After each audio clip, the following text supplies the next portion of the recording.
fellow fly tyers. I'm Henry Hoffman from Asbury area up to Warrington, Oregon. And the fly I'll be tying today is this one here. I call it the chickaboo stonefly, or also known as the chicken stonefly, since all the parts on it are going to be tied from chicken feathers.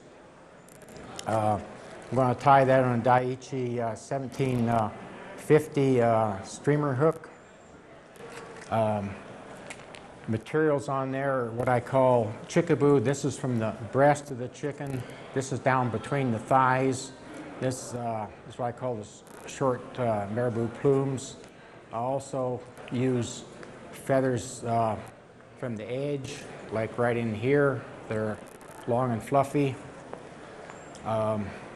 Also, this is what I call a thigh patch from the rooster, and there's soft hackles in the middle that can be used for large steelhead flies and so forth. And also, this has a lot of chicken marabou, and that's why we call it chickaboo. Your normal marabou comes from a white turkey, but I found a lot of patterns such as this and other smaller type flies can be tied much more easily with marabou off a chicken. Going to be using breast feathers off a smaller bird to do the hackling and also make the wing case. This is grizzly that I've dyed a reddish brown, fairly dark for like the Deschutes River. And I'll put in the hook. I put my hooks right on a magnet on the vise, usually 6 or 8 at a time.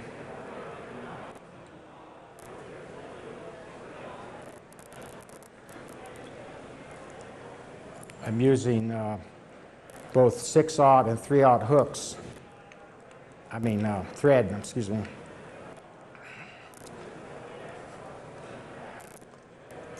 Put down a foundation wrap here. Oops. I like to turn the hook at about 3/4 angle away from me so I can see where the point is, and I don't cut the thread or run a wrap around the hook like that because I can see right where it's going.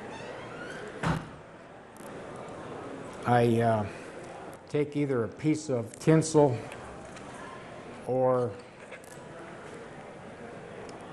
floss like this and tie in first, and that's going to be to spread both the antenna and the tail of the fly, help it fork.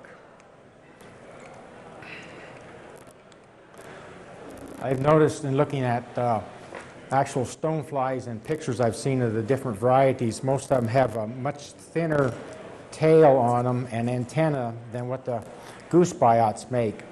So I'm using them off of chicken wings because these are quite a bit thinner. And I pair them up. I take one from the right side, one from the left side, so the curves match, sort of like when you're doing dry fly wings with duck quills. So I'll take one from the right side and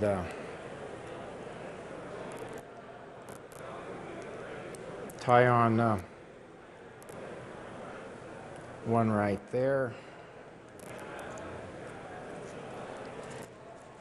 Get one from the left side.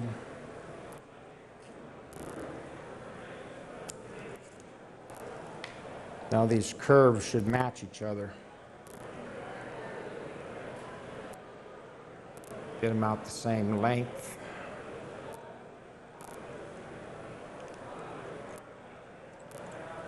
Usually near the eye of the hook, these have a natural fork to them, so this part isn't necessary. But sometimes if they close up tight, you can wedge that apart with a tinsel. Run back here to the back. Repeat the process with 2 more biots. Right.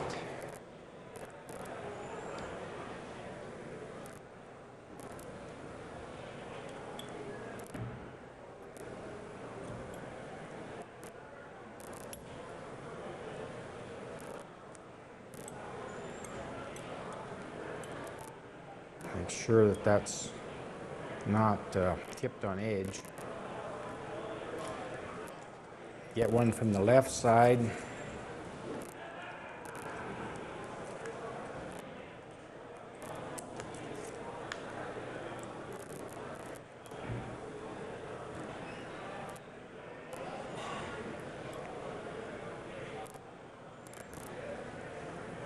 Take a look and make sure that they're about the same length. This one needs to go back just a hair.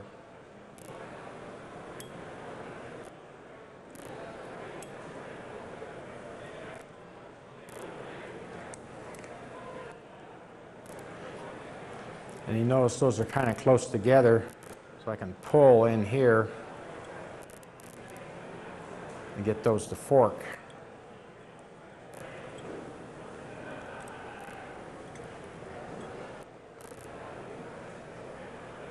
Secure that down once I get the position I want. Cut out the tinsel. When I first started making nymphs like dragonfly and stonefly nymphs, and I wanted that wide flat body, especially stonefly nymphs or any nymph that lives in fast water is going to be compressed and flattened from side to side. And I bought those partridge draper hooks that cost about 75 cents per hook, and found that rather expensive. So what I do now, I take lead wire and I fold it double for a size 8 or smaller. For a size 6 like this, I fold it into 3 layers, and I twist that into a rope. And what that does is when you tie it on, the thread locks that in position. I've tried using heavy monofilament or heavy single strands of lead wire down each side, and the thread tends to make that roll up over the hook and get crooked. I find I do better at getting that to stay in position if I switch from the 6/0 thread I've got here now to a spool with 3/0.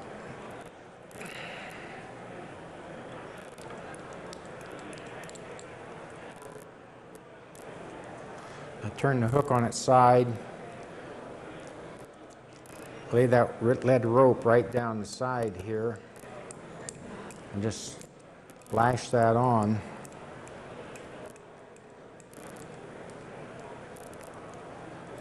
About to there.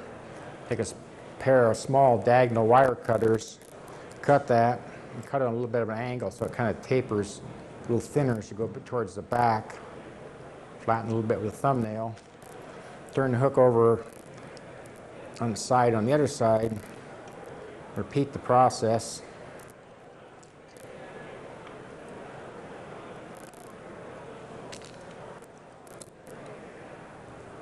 Get that off. I've found that lead tends to corrode the body material sometimes once it gets wet. So I take this 9-strand rayon floss and tie that in, and this covers very fast. It goes on a lot faster than if you tried to do it with just your tying thread.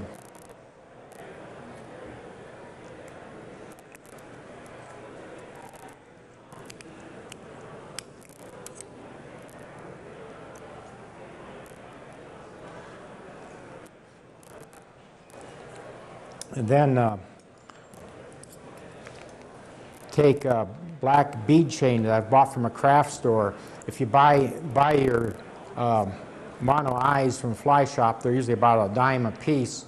You can get about 6 feet of this bead chain for $1.29 at a Joann's craft shop.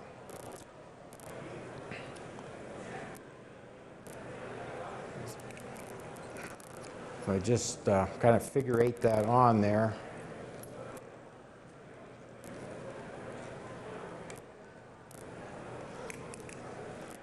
To make the black eyes more glossy and give them kind of a metallic purple sheen, I use a blue marking pen on black, and it gives it a gives that tone you want.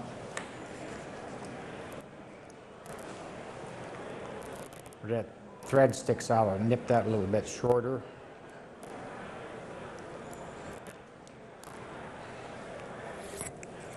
To make the rest of the fly neater, I go back to a finer thread, which is the 6/0.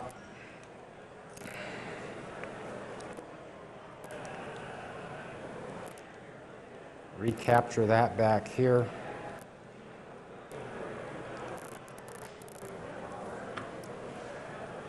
Ahead of time, I've pre-sorted some of the chickaboo plumes. I use the largest ones for my 6s, and I bag them up in separate bags marked for the different sizes. And this is the size for the 6. And what I do here is I slide my fingers down the material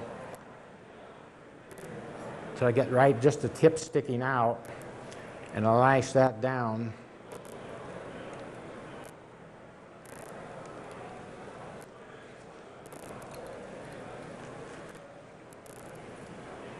Take a copper, or in this case bronze, wire rib. I kink the end of the wire so it won't pull out, because you're tying over a big base here, and that can suck out of there. That prevents that. Wind the thread to about the midpoint of the hook, and wind this rope of material forward, kind of on a steep slant, so that you cover the material, the base, without building up the thickness of the body too much, and also you'll have enough to reach to the midpoint. Tie that off at that point.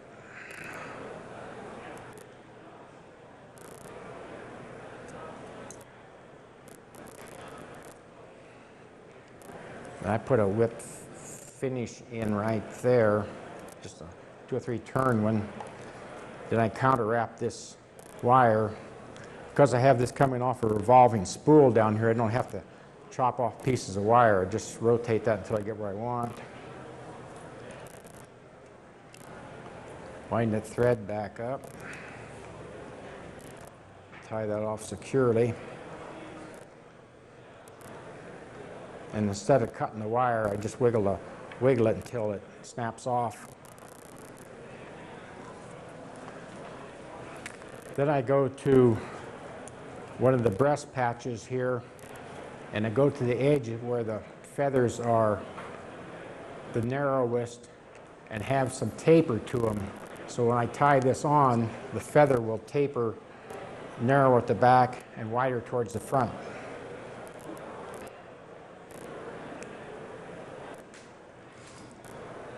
Tie that, oops.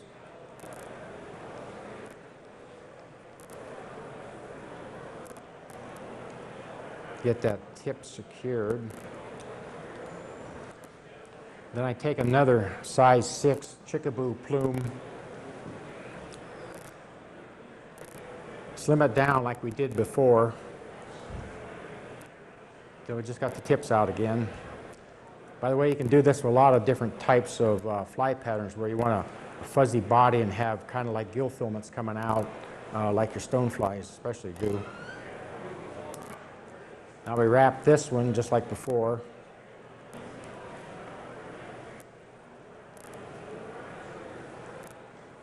Tie that off.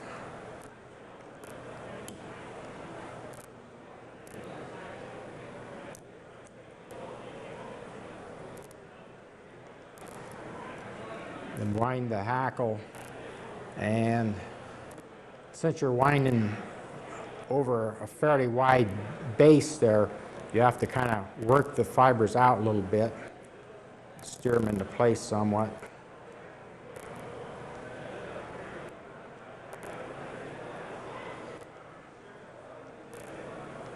Now I'm getting up to the chickaboo part. It doesn't hurt to have some of that in there because it's going to give you more motion in the water as this drifts through the riffles.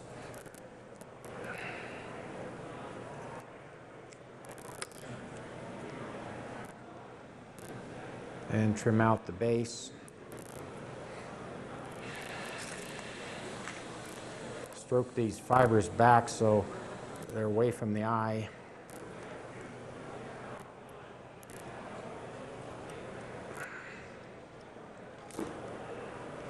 and work the fibers to the position where they naturally go.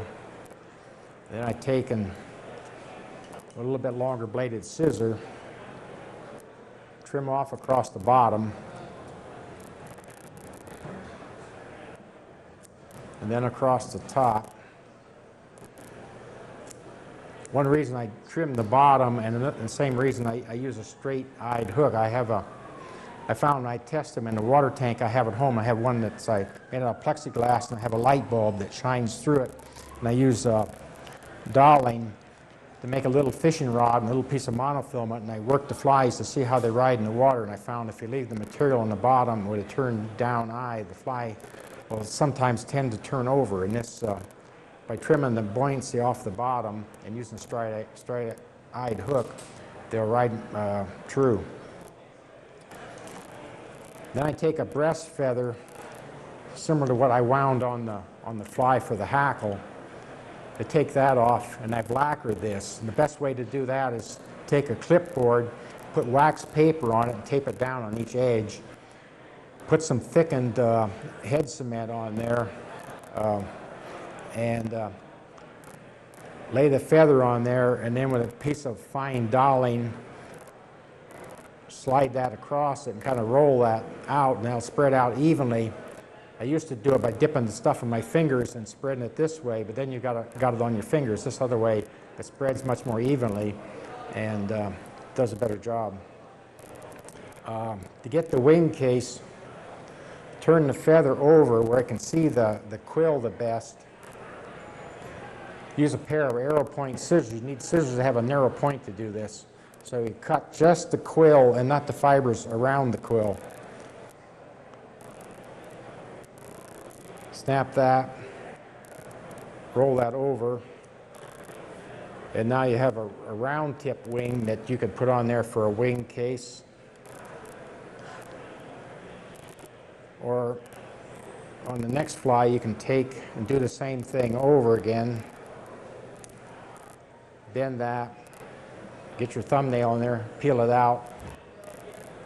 Now you have one with a forked wing case, so you have a choice, or you can use all of them. I don't think the fish are going to care whether it's forked or round tip. Take that up there, lay that in flat with your thumbnail, and tie it down like so. Trim off any hackle that got wound in.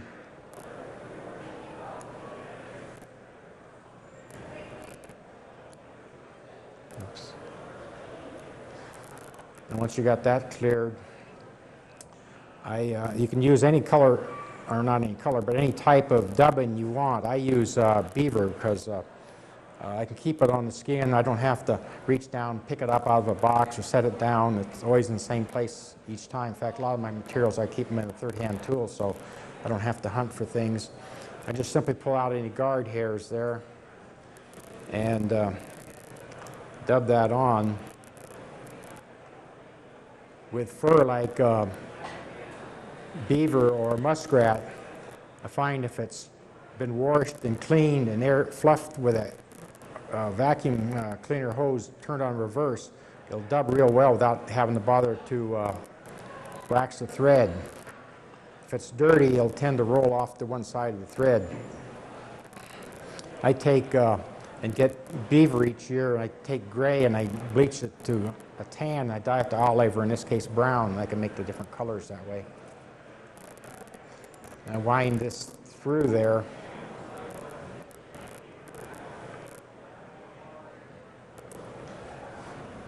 Somehow it looks like I clipped off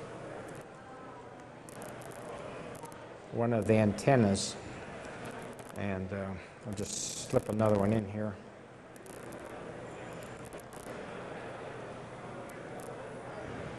There.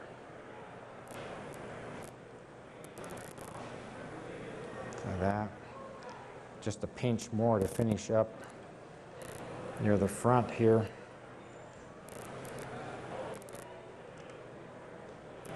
I found when I was fishing lakes with a Carry Special imitating dragonfly nymphs. I had my granddaughter tie some for me because she wanted to learn how to tie flies. And I thought, well, this is a good time for her to learn.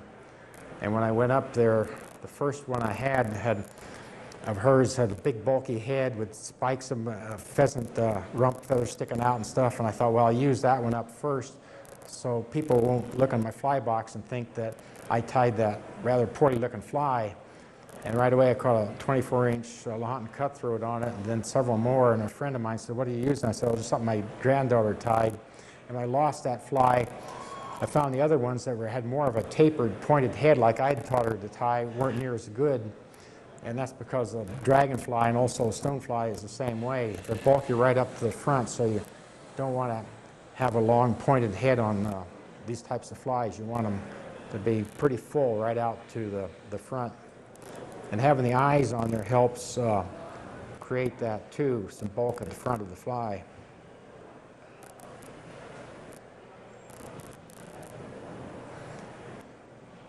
After I trim that, I put some head cement on. I developed this system with head cement of running wires through a cork, and I use different size wires for different size flies. If I want a large drop, I can get it with this. If I want a smaller drop for small areas, I go to a finer wire, and I can adjust the length of the wire just pulling it up and pushing it down. I never have to actually measure the head cement. I just put it in and it picks up the same drop each time. In a small area like this, I'll use this fine wire.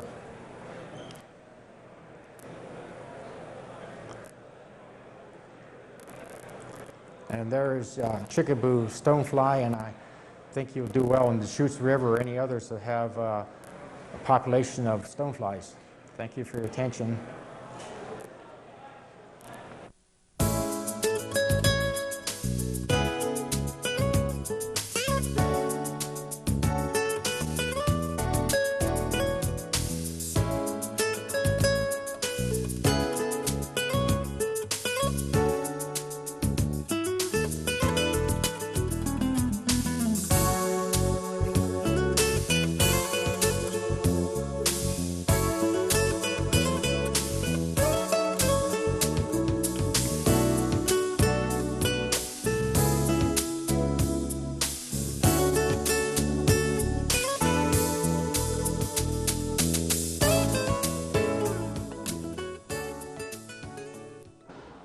Hi, I'm Harold Patterson from Foster City, California, and today I'd like to tie a fly for you called the PMD pre-emerger.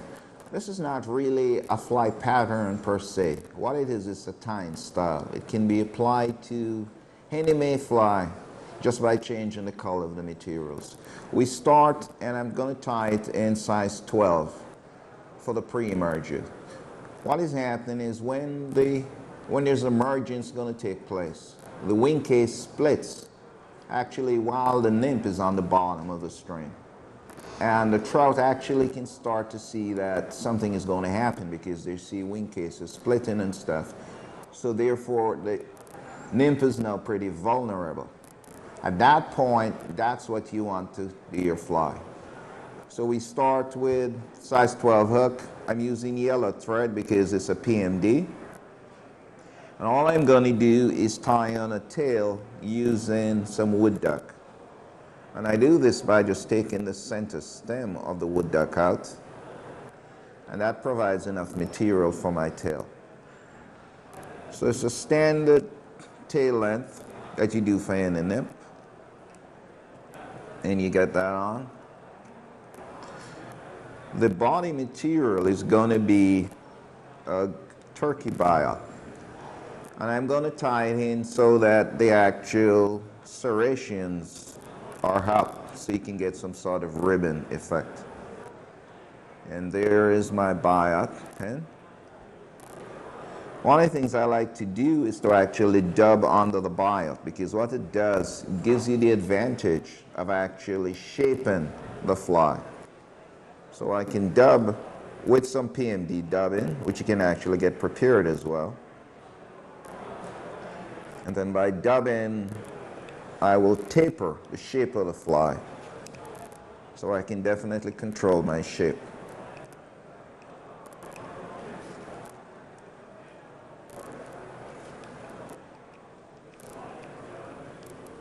So we get some material on here, get ourselves a nice little cone.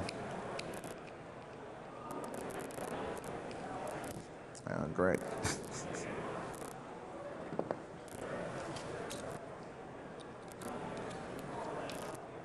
That happens sometime, and there's not much you can do about it, but just carry on, as they say. Okay, so we'll continue dubbing this body, and then I'm going to wrap the biot.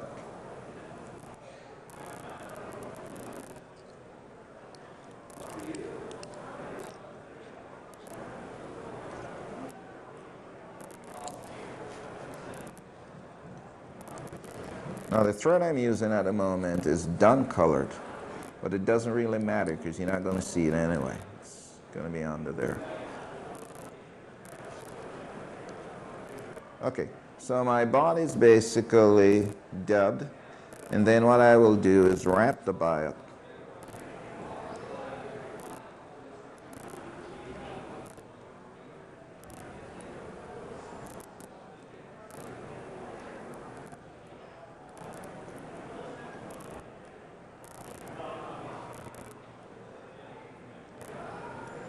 And as you can see, because there's dubbing under there, I'm actually getting a little fatter body with actually some shape to it.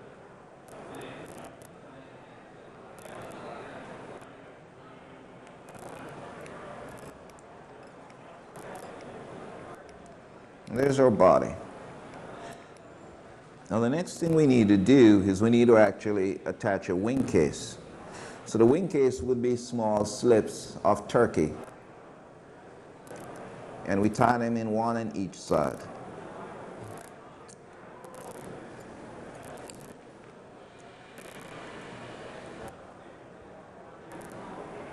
And now this is the other one.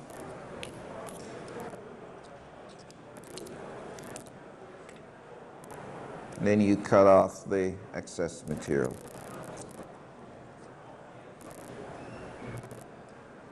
And we want to have the effect of the actual wing peeking up out of the wing case.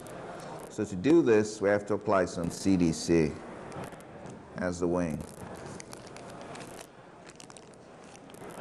Now we're not trying to float this fly. All we're trying to do is to give the illusion of a wing. So I take around 2 CDC fibers. I put them down with a concave side up. Put them on top of the fly, make some loose wraps, pull the CDC into position,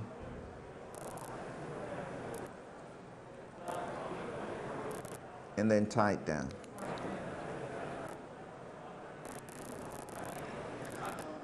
The next stage is you need to have a thorax.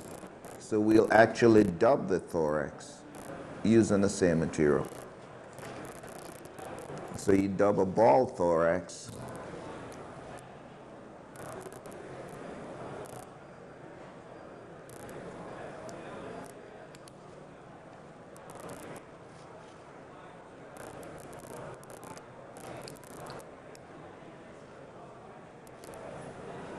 Now, a thorax can be a little bit fat, but don't overdo it.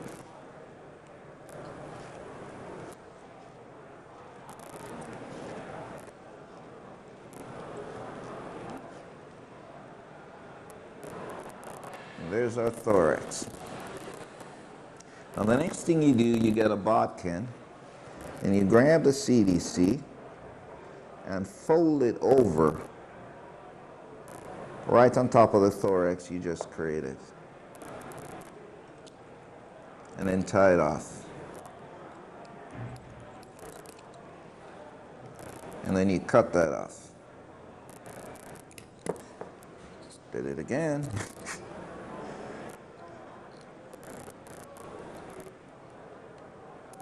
Okay, now you take the turkey from each side and you bring it over the top and tie it down. You take the other one from the back, Bring it a bit to the front, and you tie it down. And what you can see now is that you actually have a wing case with a wing poking up out of the wing case. And that's the effect of what happens on the bottom of the stream just before an emergence. Then I'll double it ahead just to cover all those thread wraps and the end of the turkey.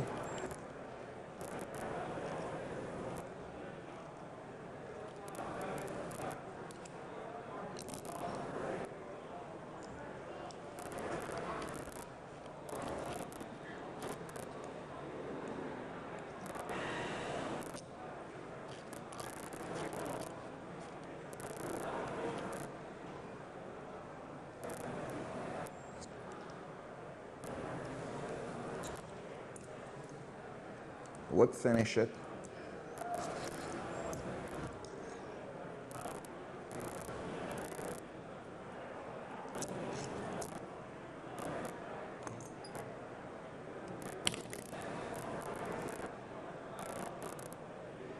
And what you have is a PMD pre-emerger. A very deadly fly because it's definitely at its vulnerable stage. And that's it, guys. Now, we have an option. We can put legs on the fly if we want to.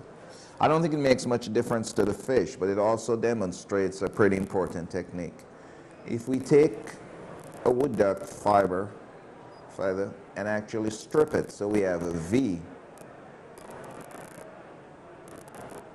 like this. This is about the easiest way I know to put legs on.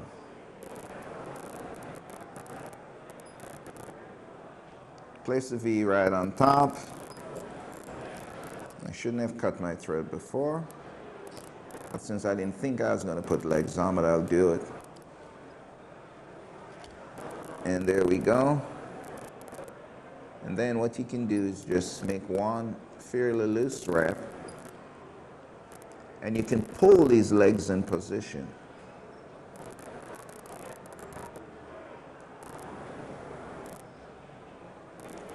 And that's about the perfect length. And now we can tie that in.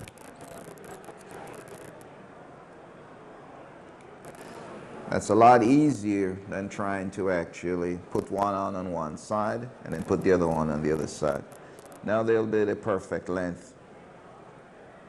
And they all went on in one shot. So I'll double it over that. And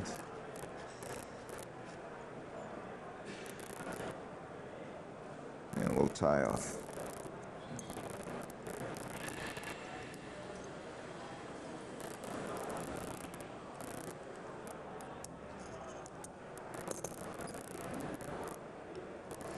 And thank you very much for watching me tying the P&D pre-emerger. Thank you very much.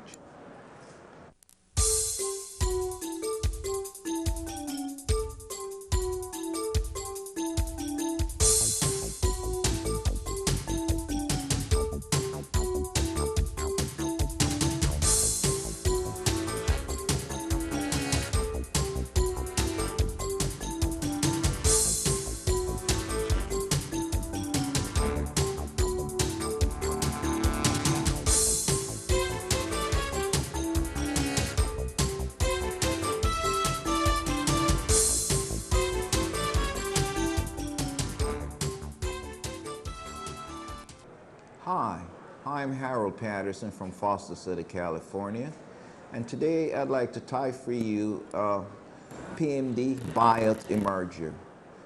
One of the most interesting things about this fly is as a technique you might not have seen before for actually doing the shuck. And we'll get into that by taking some micro Zelon, which is pretty cool stuff.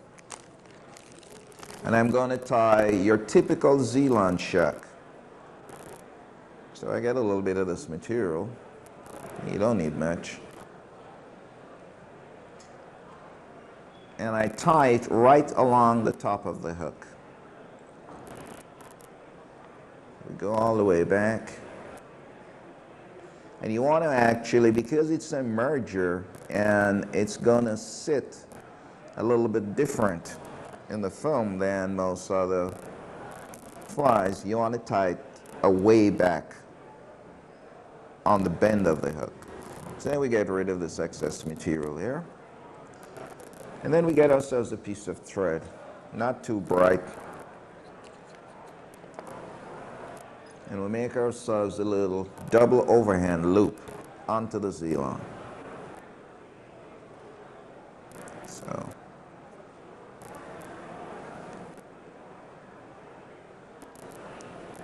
that's one. The purpose of doing this is to gather all the Z-line together. So there's my Z-line in there. And then you pull it tight, right up. Okay, once I've pulled it tight, I can now slide the thread down the Z-line to actually get the length of my shuck. And then you get one of these cool little things which is called a cauterizing tool used in the medical industry. You apply a little heat, and that will fuse the Z-line. Now when it's in the water, instead of having Z-line fibers going all over the place, what you have is just this solid structure which is more realistic. You get a very realistic shuck that way. So that's the first stage of the fly. Then what you have to do now is actually apply the body material. The body material I use is this PMD biot. It's a turkey biot. It's a little bit bigger than the goose biot. Tie it in.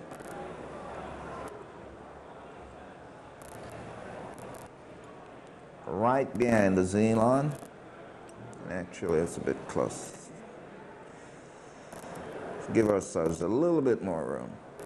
Okay, that's much better. And then again, I like to dub under the biot. It does a couple of things actually. It allows you to get a nicer shape. It also allows the biot to have some cushioning. Some biots are pretty brittle and they'll break on you. In fact, sometimes it's suggested you want to soak the biots a bit before you use them. The other thing you can do with the dubbing under the biot is because the biot is translucent, you can change the color of the biot just by changing the color of the dubbing. So that's pretty useful if you don't have the exact color that you really need to match the insect. You just make it up as you go along by using dubbing. Here we're dubbing the body and we're going to stop around the middle of the hook.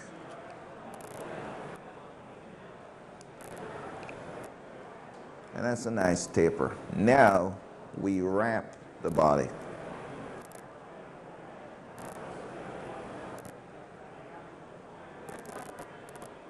So the biot is being wrapped now on top of the dubbing. It's a little bit tricky sometimes starting when you start at the bottom. But once you get it going, it will be fine.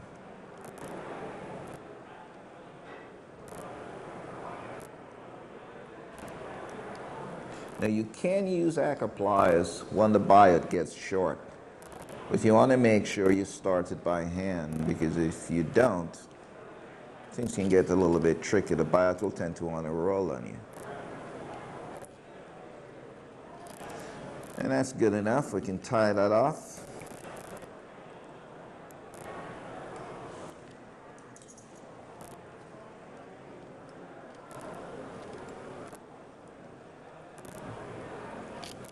And then I'll cut off the excess and finish tying that down.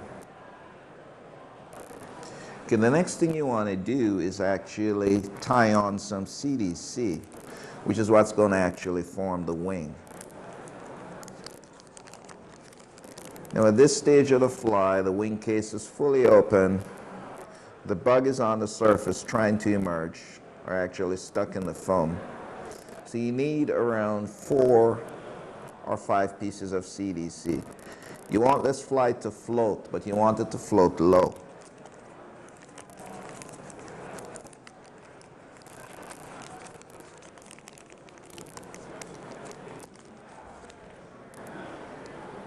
And you place a CDC with a concave side up.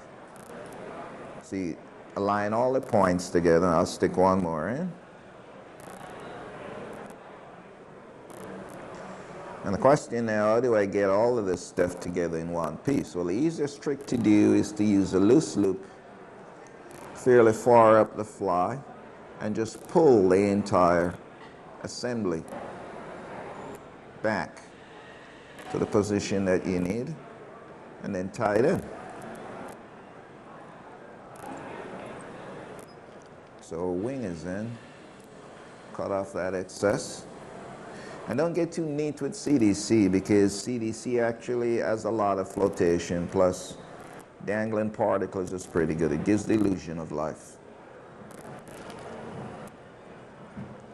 Again, we want to dub a thorax.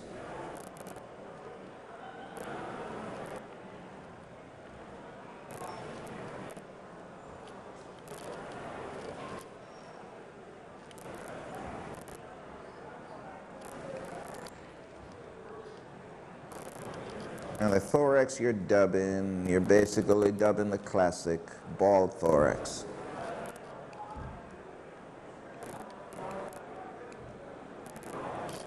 And we'll get rid of some of these guys.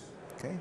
Now what you want to do once you've done that, you take your bodkin and you take all the CDC together, gather it, and fold it over the top.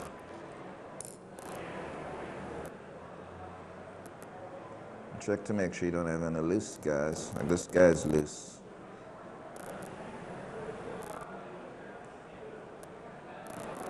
So he's going to cause some problems, so we'll take him out. And you fold over the top and take the bodkin and actually pull back. Now I seem to have missed one of these CDCs, so what I'll do, I'll put it back in and just tie it in.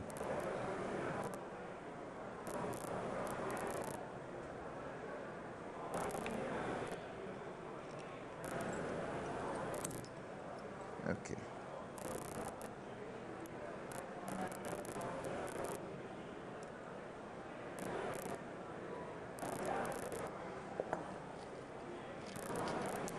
We'll double a little over that. It's not so important because what we're actually looking at is the bottom of the flies where all the dubbing is. There's not much going on top, but I do want to cover those thread wraps I just put on. Okay, so let's get back to this again. So we grab all these fibers together and just fold it back. One of the nice things is that once you have tied it down, you can still adjust it. Because you go in.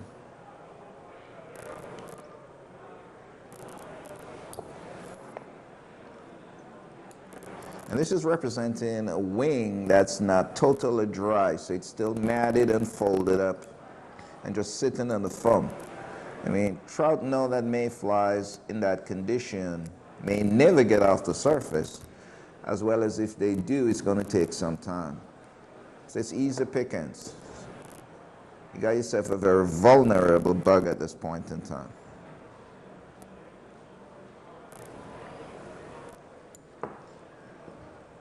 And then we can put some legs on now by using the V technique, which is to get some fibers together in the shape of a V, roughly equal on both sides. And those are going to be your legs.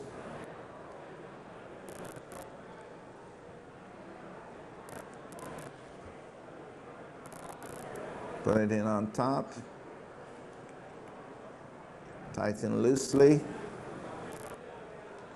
Pull your legs in position to the proper length you want, in which case they will have been splayed on both sides.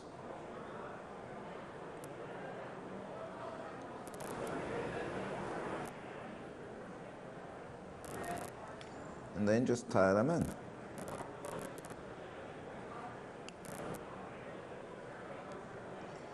This solves you the problem of trying to tie in one on each side and then deciding whether one side is longer than the other. They both will be the same length because they both went in at the same time.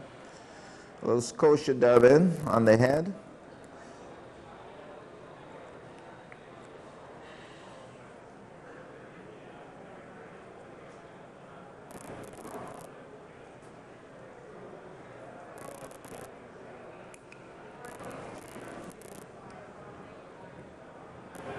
It also has a nice furry head. And then we can tie off.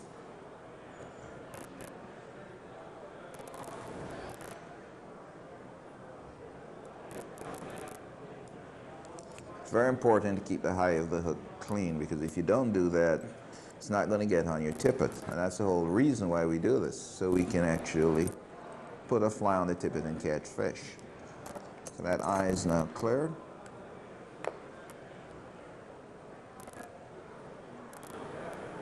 And that's a completed fly.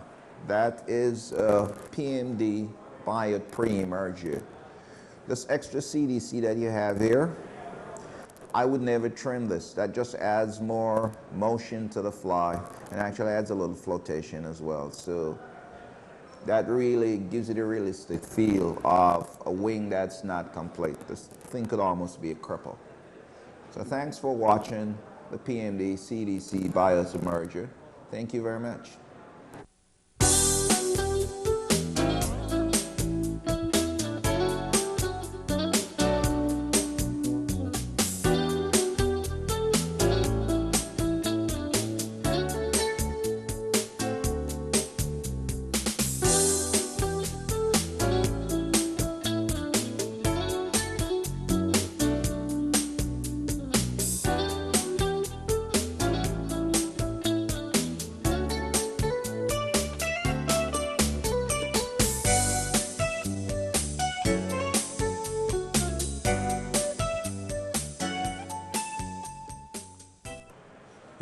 Hello, my name is Gerald James. I'm from Grants Pass, Oregon, and I'm tying a hole-in-one stonefly today, salmon fly to some people, common name.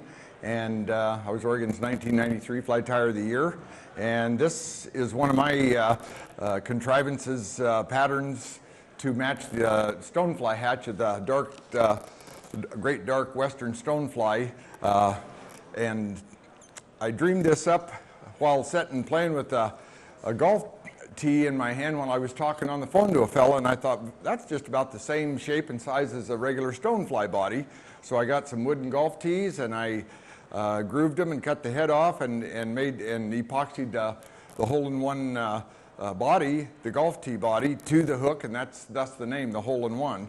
And so I've colored the top half of the golf tee with the black, and it was an orange tee to start with, and that's a natural color of the stonefly when you get it out on the creek or the river. So, and for the tail, I used black goose biot feathers for the tail, and they make really tough tail, and they match really great to the real thing.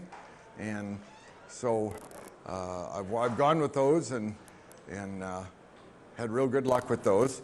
So I've tied on the tail, and then, whoops, and your thread breaks, of course. And of course, you know this is Kevlar thread. It's not supposed to break. And so I'll get this going again here.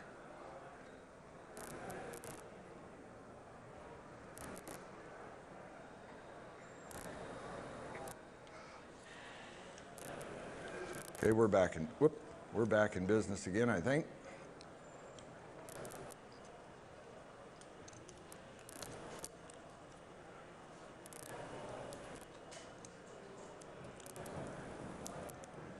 Then for ribbing, I'm using a Swan and Days or larva lace, and I tie that on. That'll be one of the last things I put on the body. And for the case back, I use an elastic latex stretchy material, and I tie that on. That'll be the case back. Trying to match this as close as I can. And the idea being behind this, wood is a natural material, so it was accepted by the state as a fly pattern. If I'd have used a preformed golf tee that was plastic, it wouldn't have been legal. So I did all right there by choosing that one. And then I get my pliers here, and I crimp the front of the tee like this. And when I get down to where I tie on the flaring deer hair, you can see why I would want that flared. So now I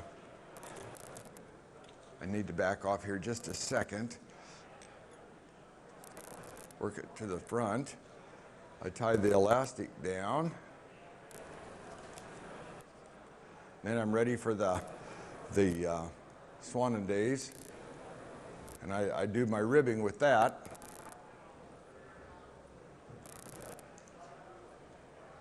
Hope my hands aren't in the way too much.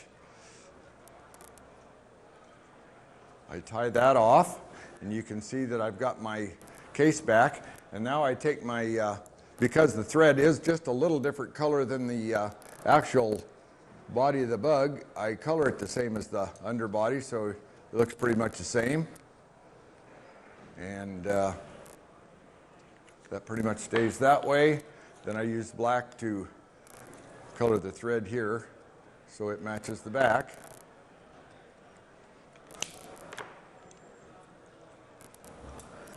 Trim those two items off. Now I'm ready for the wings.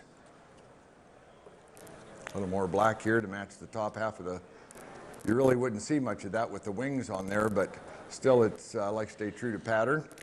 Okay, I've used a little more orange thread in the front, so I go over that again and make sure there's no freaky colored thread sticking up colored there. And now I'm ready for the wings.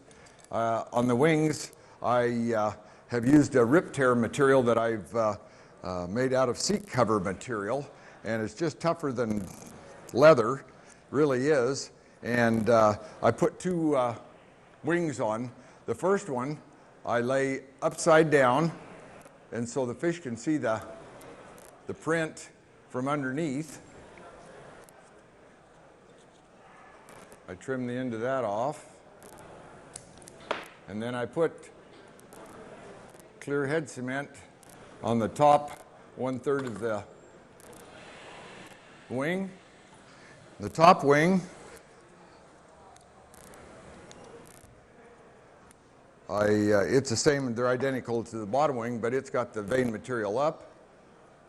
You can see it just covers the other. I've made a rubber stamp that I use to match the vein markings on the natural wing, and it works real good for that. And I can stamp out a lot of those. A lot of people think this fly is labor intensive, and it is to a certain extent, but I can make enough bodies and glue them and stuff in one day to do 1,000 of them, so that's a lot of flies as far as I'm concerned to put together. Now I want to color that thread again, so I'm up with the same color. A little bit of black on top and orange underneath.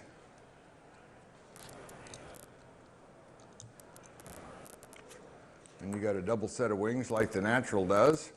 And now we're ready for the deer hair.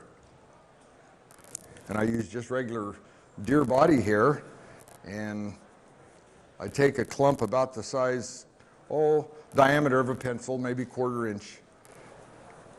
And you can get away with several different colors. I'm using kind of a middle grade color, not real light, not real dark. And then I take my hair stacker and get it all the same length.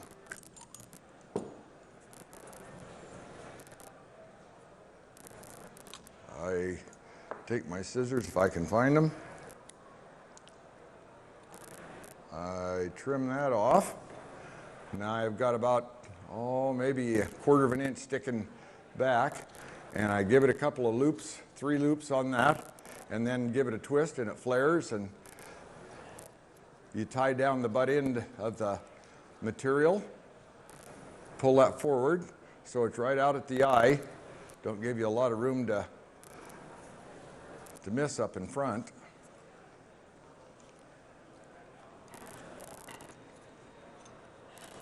Hopefully you can find the eye again in there. It's supposed to be the same consistency all the way around. Then I kind of shape it back. I'm not ready for that quite yet, but I'll have it so it'll bend back. Now I continue to build up the area where the eye will go. Some people say when they see me tie it, well, you make it more complicated than you need to be. Well, I mean, authentic is authentic. And there's two kinds of flies. There's a tractor pattern and there's a imitator. And if it's supposed to imitate, then it's supposed to be like the bug. So that's where I go with it. And I'm ready to tie the eyes on, if they'll just hold still for me to do that.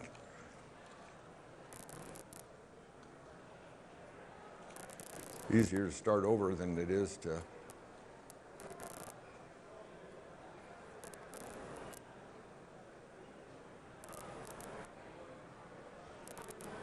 it is. I can tie a fly on a size 30 hook, but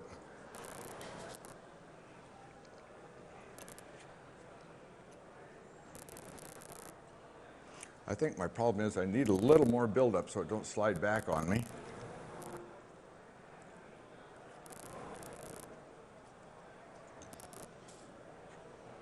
Try that eye thing again.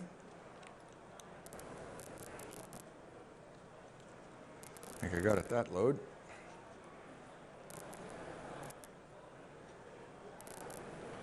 Then I do a little figure eighting here on it.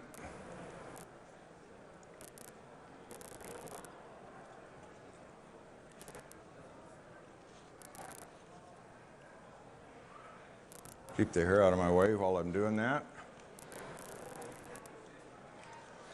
Kind of turn it and make sure your eyes are the same length on each side. I try to build up just a little bit behind the eye so they don't slide down. Then I like to give it a few more figure eights for stability.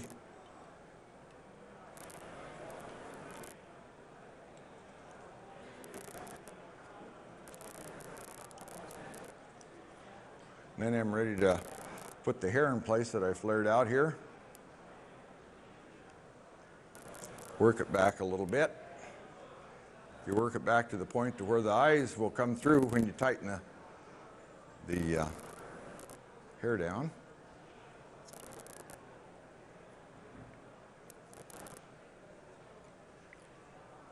Oh.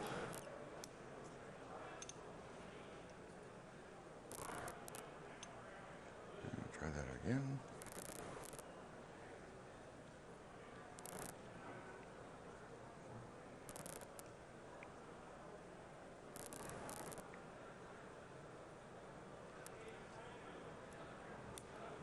Still missed the eye. That eye slipped down on me a little bit.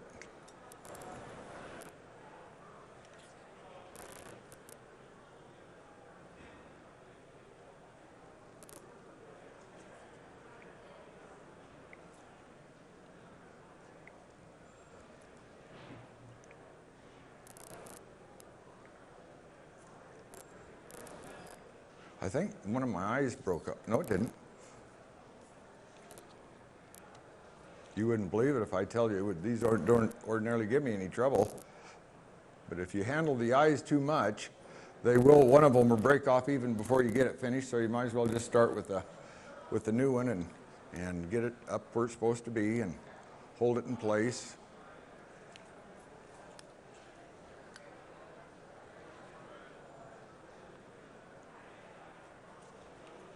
You'd think I'm a rank amateur and I've been tying flies for 49 years in Grants Pass.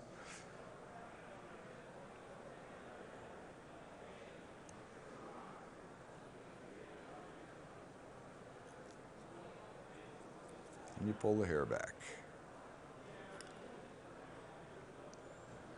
Then you work the eyes through the the deer here.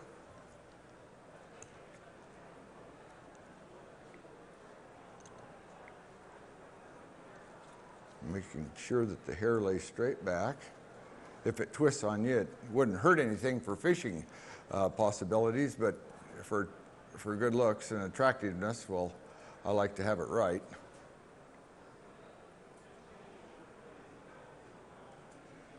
Try that again.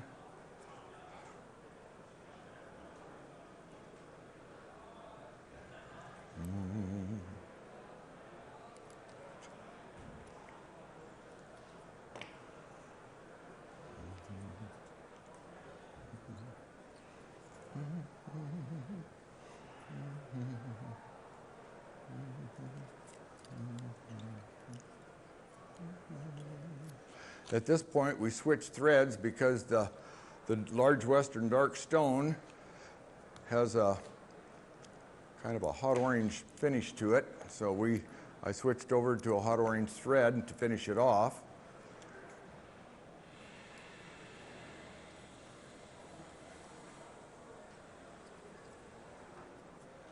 Then I'm ready for the legs.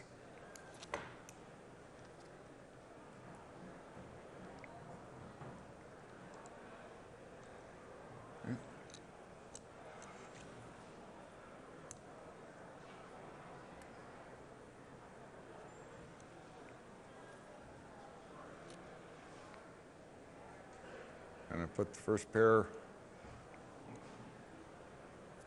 on there.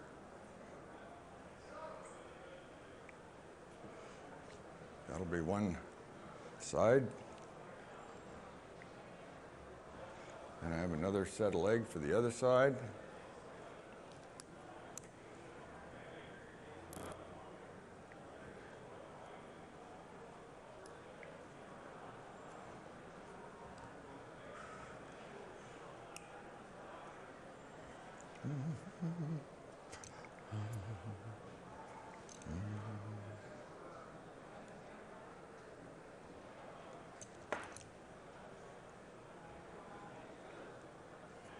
And I finish it off with a whip finish, and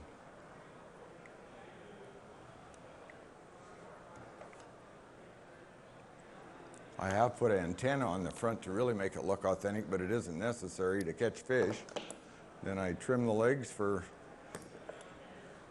the right length.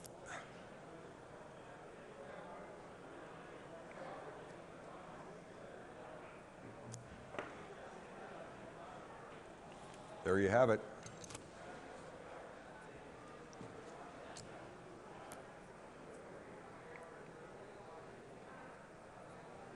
And then you got the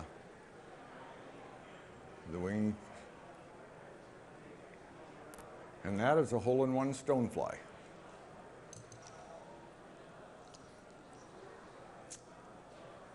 Is there anything else that I could add to that, except that we have a really tremendous hatch on the upper rogue up near Lost Creek Lake, at the outlet of Lost Creek Lake.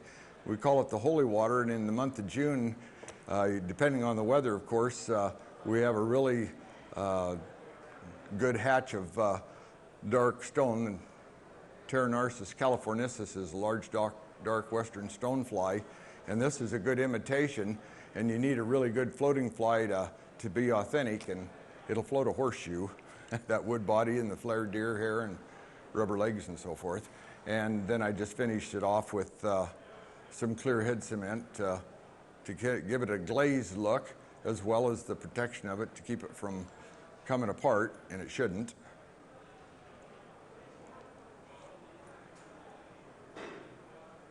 And if I have the time to do it and I want to segment the legs, I can use the clear head cement and just dot the legs, and they look really good too.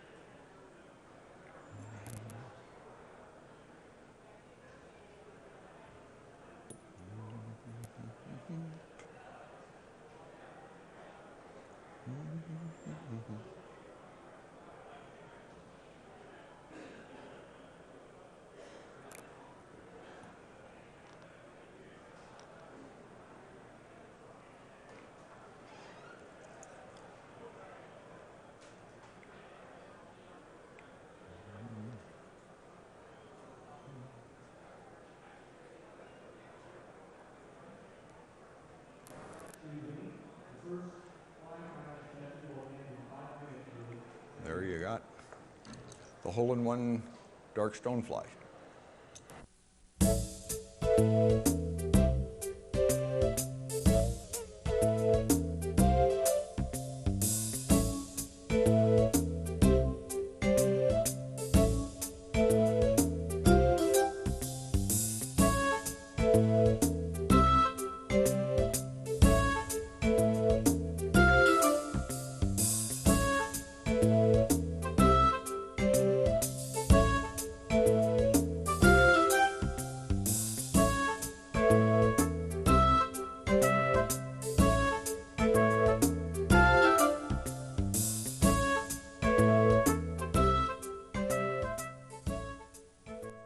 Hi, my name is Kathy Johnson, and I'm going to be tying a little chironomid today called the Purple Glen. I used the Umpqua TMC 2457 size 14 hook, and I use a Cyclops eyes, an 1/8 inch Cyclops eyes for the head. Then I'm using black thread. Tie it good enough behind so that the Cyclops eye doesn't fall.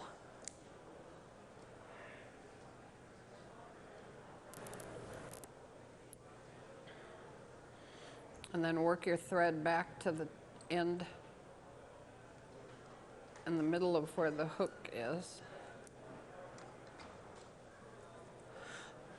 Then I use Flashaboo. It's kind of a purple colored Flashaboo for the body.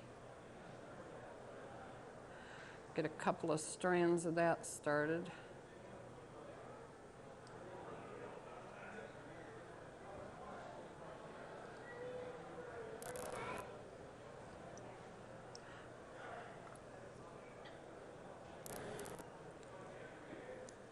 There we go. The purple is kind of interesting because sometimes it's got some blue in it. It's a real unusual color, not normally used for chironomids, but it seems to do well. I've got some friends over in Australia and New Zealand that have used it and say that it works quite well.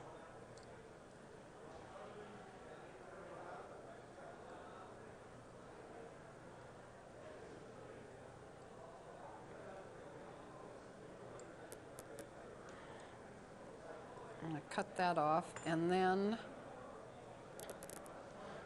it sticks. Then I use some vinyl ribbing to cover over, like the casing on the body of the chironomid.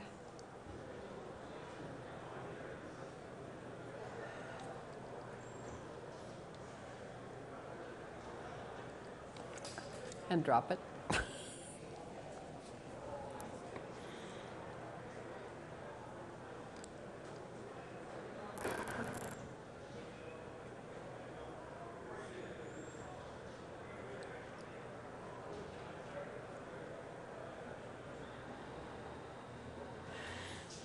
Do that snug and tight in one layer so as not to make the fly too big,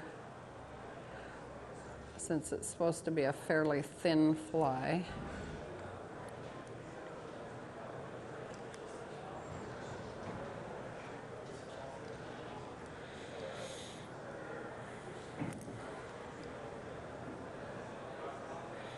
Tie that off.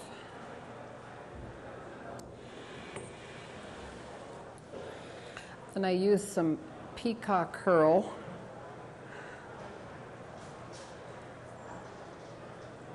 Some people have used turkey up on the top there, but I like the color that the peacock curl gives.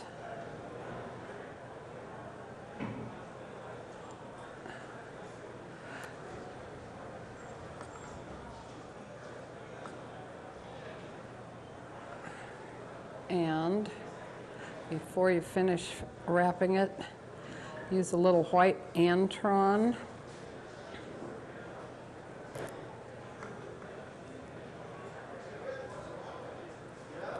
Make it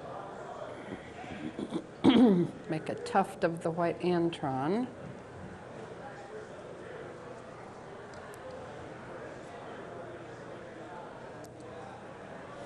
With the peacock curl. Pull it up and cut it off so there's two little tufts of the white antron.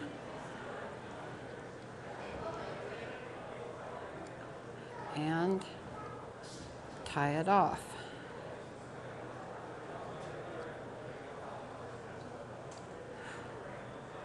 And this can be fished in lakes. I haven't tried it in rivers, but it's fished mostly in lakes for trout. There you go.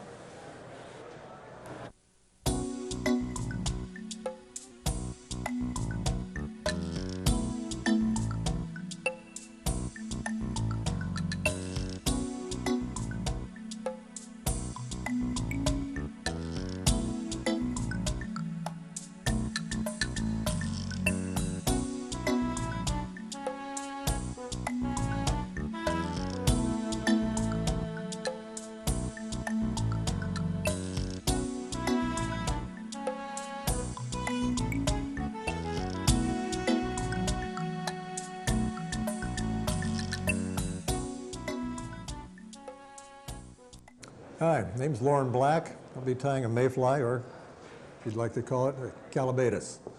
Little example of what the final fly is going to look like.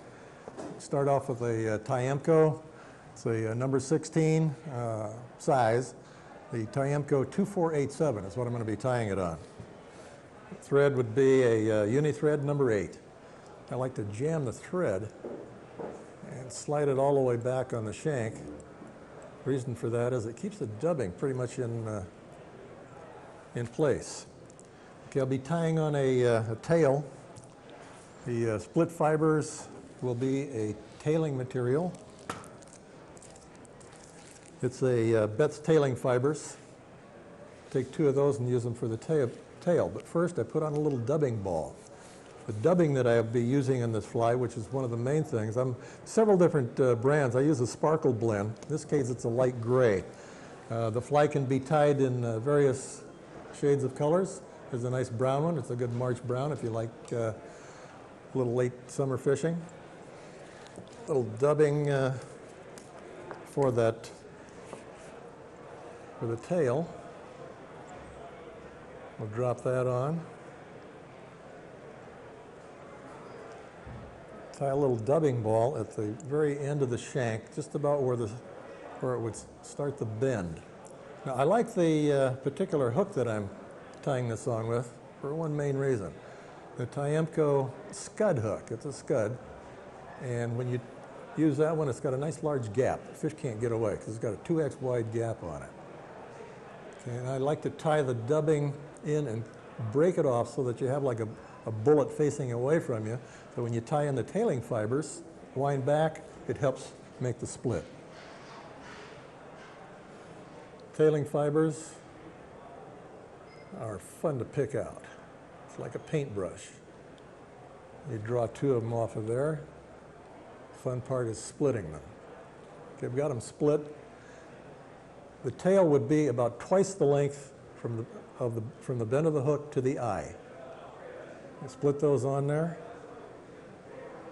Pinch them down.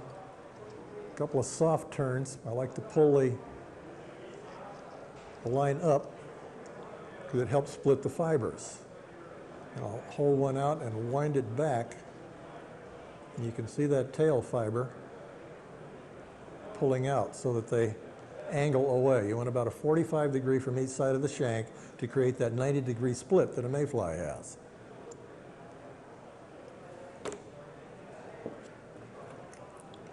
Trim those off.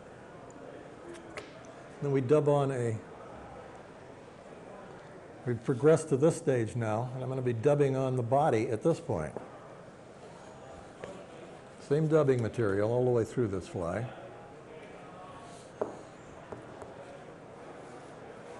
Beeswax, Wonder Wax if you still have it. It's an ancient machine. Dubbing in your however your method of dubbing would be.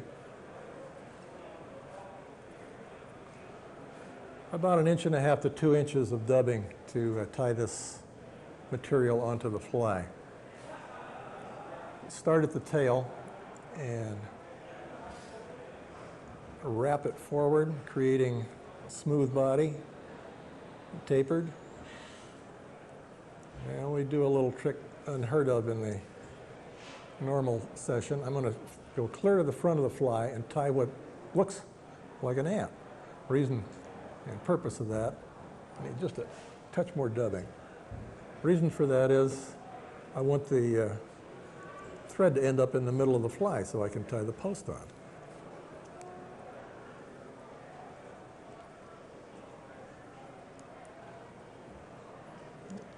Tie that back, see it's coming back, it looks just like an ant now. And where I'm ending up is almost dead center. Now comes the wing. We have progressed up to this stage, and I'll be tying on the wing. The wing is going to be placed on the fly like a post. You tie it on the normal pattern for a post, and I'm going to be trimming to make the wing. Now the dubbing material is held together with head cement. This is the sparkle dub. Here's the tricky part in making the wing.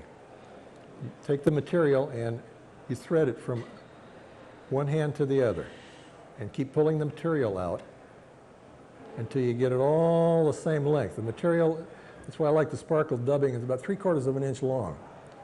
And you can pull that material out until it's all lined up for the same length. Keep pulling it out a little bit and put just a half, bend it right in half, and take that loose material, you can see it here, set it near the fly, and two very, very soft wraps. 1, 2, take a hold of the material, pull that down. Now lift it up,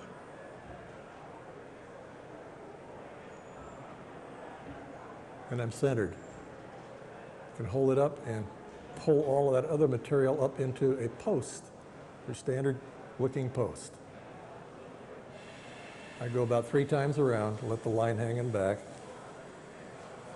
Now because I folded the dubbing material, I'm going to not really clip it, just kind of tease it and pull the material up until it's all in unison, kind of like combing your hair in the morning. Get rid of a little bit of that. And here's kind of the fun part. This is what makes the wing. Head cement, your choice.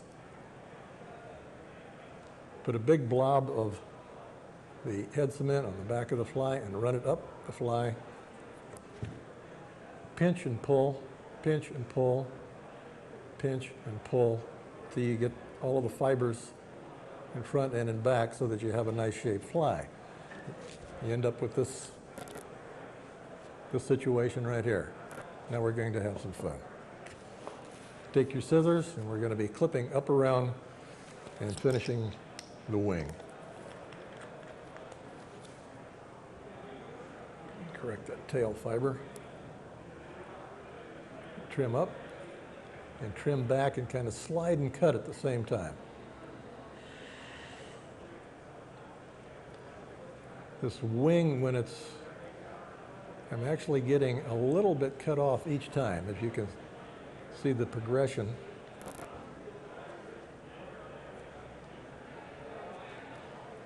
This will take a little bit of practice. What you want to end up with is a wing that is just the length of the body.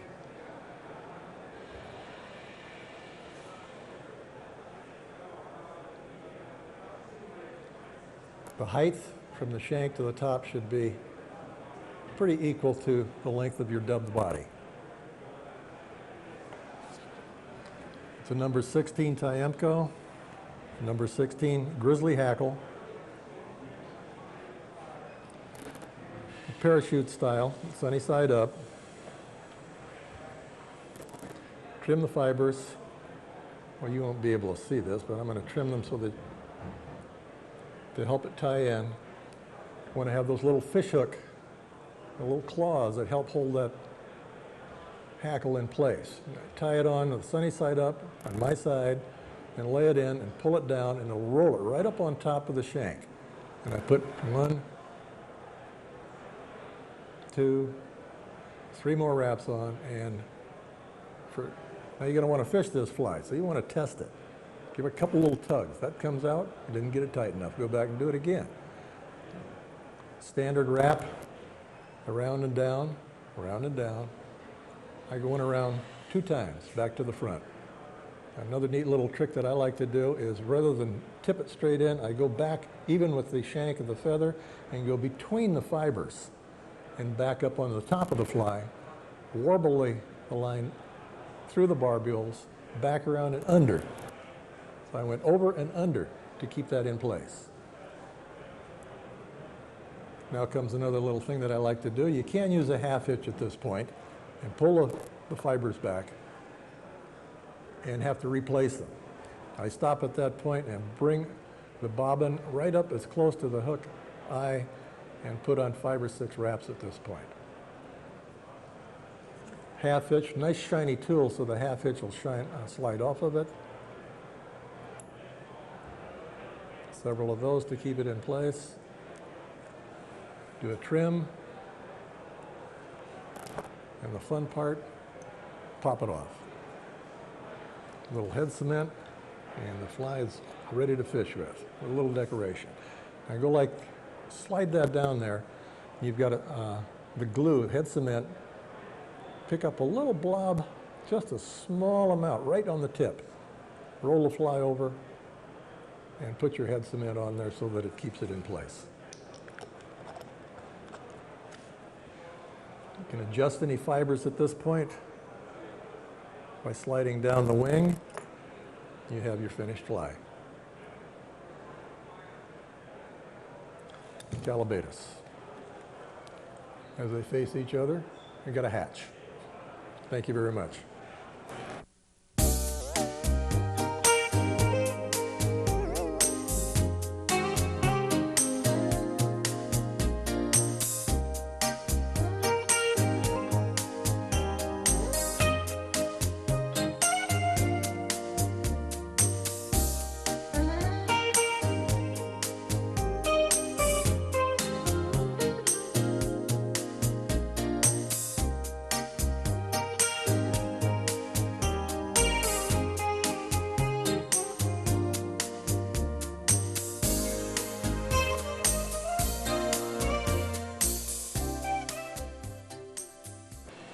Hello, my name is Harry Mason. I'm from San Francisco, California, and I've come up here to tie this fly called the CDC Biot Caddis Emerger.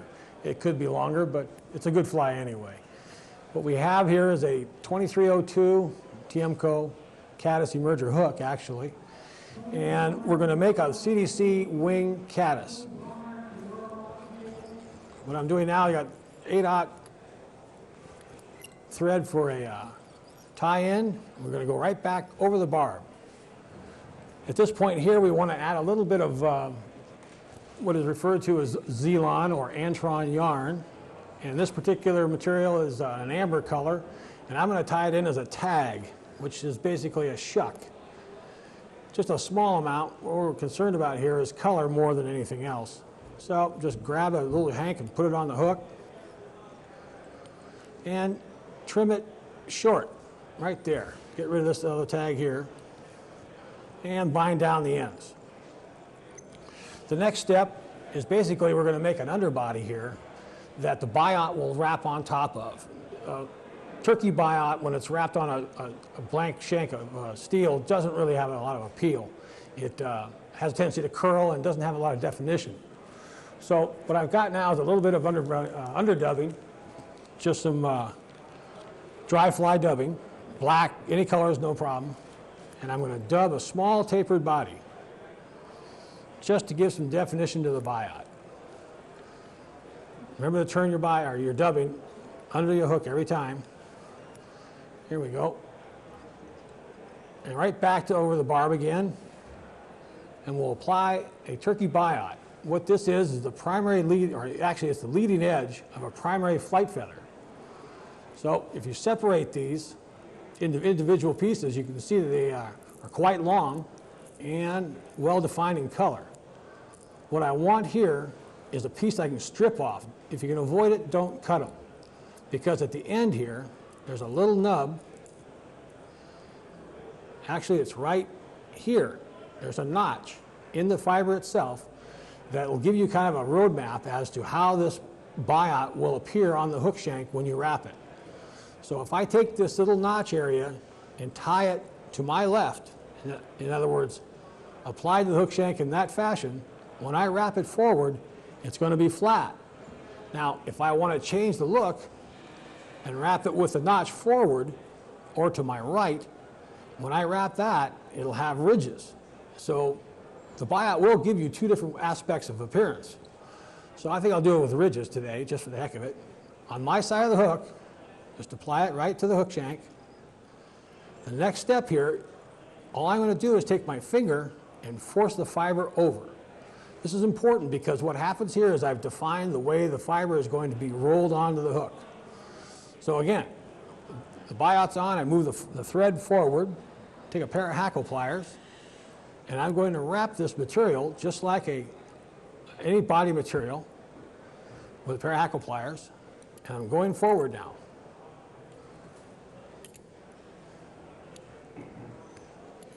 You see the definition as we go along?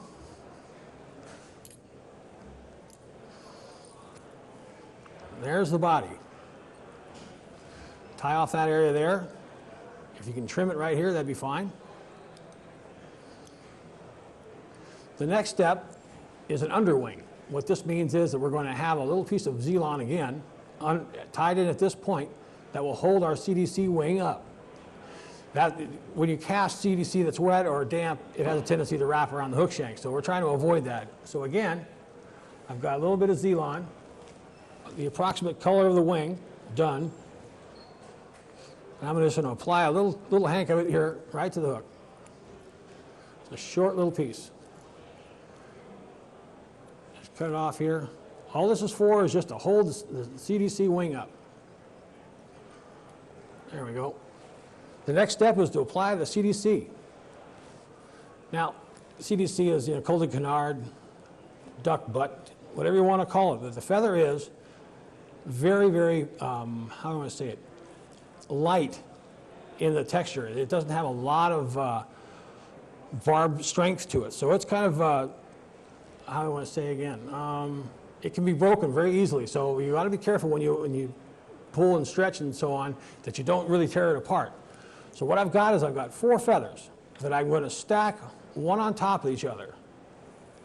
Here's the 4th one. Just right on top, just like that. I can rearrange the tip length by moving my thumb and forefinger. And the next step is to take these fingers and just pinch it and pull the fibers towards the tip. So I've basically almost formed a delta wing. And the advantage to this is that you have an awful lot of CDC that can be in contact with the water, which is what you want. The next step is to take this little wing underneath the eye and fold it over on top, just like this. Pinch it, take 2 blind captures. There's 1, 2.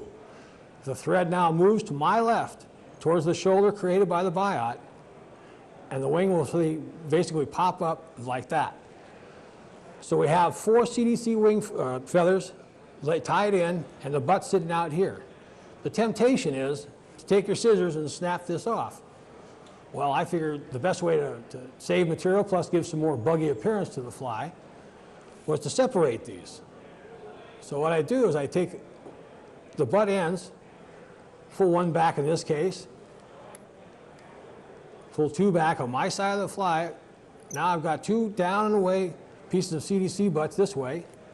Bring the thread forward back to the eye. Take the other 2 pieces, fold them back too, return the thread back up against the CDC wing, cinch it a smidgen. Now here we have the butts down and away, forming almost like legs. Remove the thread out of the way of the cut, bring your scissors in at a slight angle, and snip. There you have a wing that has appearance of legs as well, all out of the same feather, the same material. The next step in this is just You can pass it if you want to. It doesn't necessarily have to do it, but it does look good. What you do is you take a piece of duck, well, this is wood duck flank. You take the center stem and remove it. And then on the symmetrical sides, just take one barb from each side, so it has that appearance of one on each side of the stem, and you approach the hook in the same manner, underneath and roll on top. Pinch it, the same blind capture motion 2 times, and you have antennae. Right now, I'm just going to cut that after I put it in. Can you see that there? Now you have the wing and antennae. Line that in. The final step, you could do 2 ways. You could dub this with a peacock-colored Antron dubbing, or you could use some strands of peacock, which I'll do, for the head. If you're going to fish a lot, I would suggest using the dubbing because it doesn't come apart as readily as peacock will. So I have some peacock here, and I'll just throw that on the hook. Take the long edge down, tie it in parallel to the hook shank, just like this on my side. Bind it in, come over the top, and when you get underneath here, just take a little small quarter turn, just enough to turn it. By so doing, what you've done is you've moved the peacock herald barbs away from your lay-in points, which gives you a lot more peacock in the same small area. So I roll this forward, right out to the head area, capture with my thread. There's twice, then fold out of the way, and if you feel lucky, it does work once in a while. Whip finish, and we're done. 4 is plenty. Push the CDC Biot Caddis Emerger. Thank you.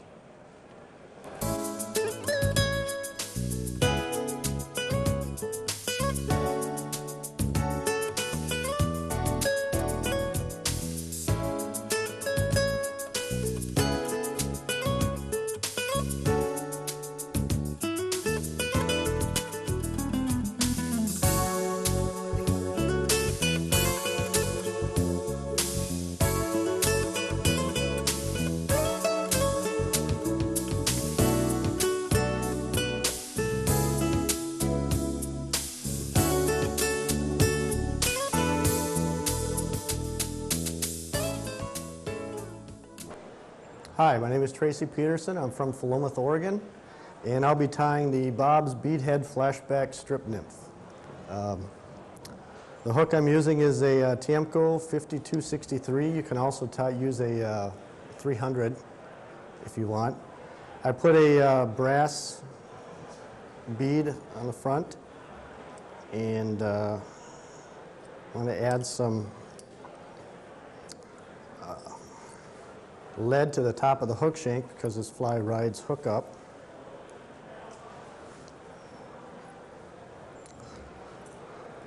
I didn't name this fly. A friend of mine back in Minnesota, where I hail from, told me to tie Bob's Beadhead Flashback Strip Nymph, and when I asked him what it looked like, he said he didn't know. It was up to me, and this is kind of what I came up with. So I have the lead tied on the top of the hook shank, and I'm going to add the tail. The tail I'm using is Fox.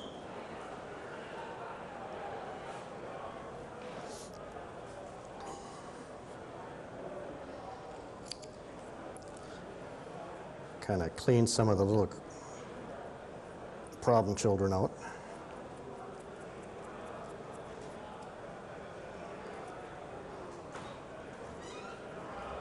And I give it a clip to keep a nice, clean tie-in point.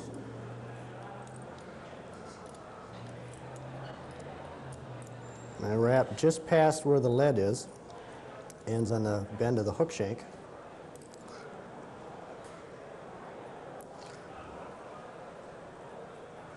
And then I'll add 4 strands of Flashaboo to the tail.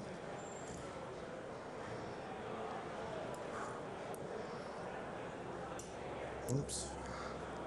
And along with medium-sized copper wire.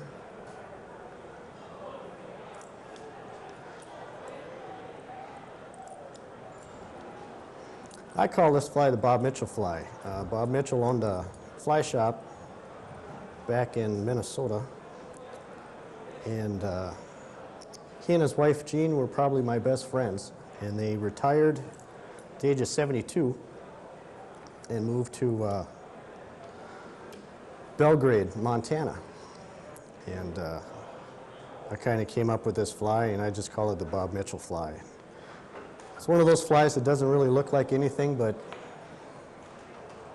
can be everything if you want to see it that way. I fished this fly from Wisconsin to Idaho. Even friends of mine have caught walleye on it back in Minnesota and Canada. I took a pretty large bunch of flashabou and tied it to what is the bottom of the hook shank, and that'll be the overbody to it, to the fly. And then I'm just going to take some fox squirrel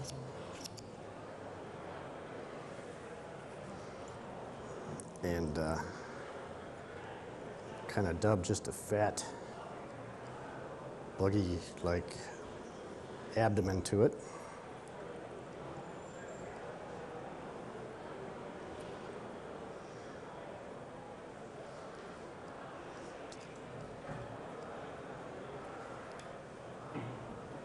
Start back in there, kind of making a nice taper.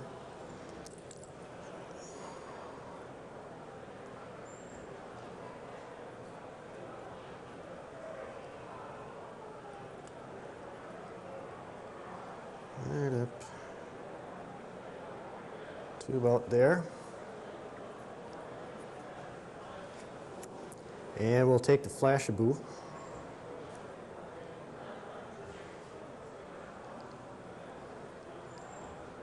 Pull that over the top of the abdomen of the fly.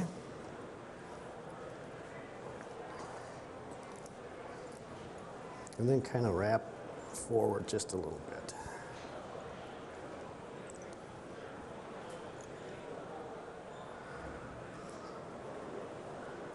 And take your wire rib.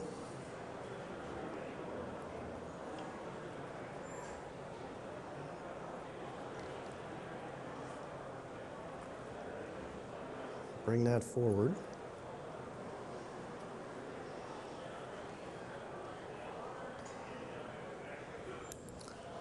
Clip that off. Take your flashabou. This is also going to be the wing case, and we'll wrap back through there a little bit. Make a dubbing loop. Bring that forward.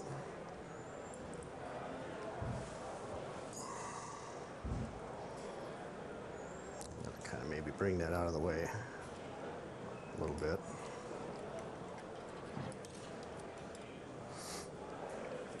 Then off the fox squirrel skin, I use kind of toward the rear of the skin.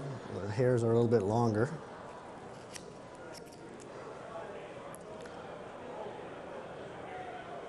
Take a bunch out.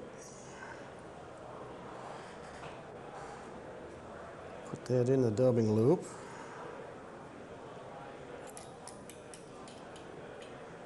Sometimes it cooperates, sometimes it doesn't. Actually,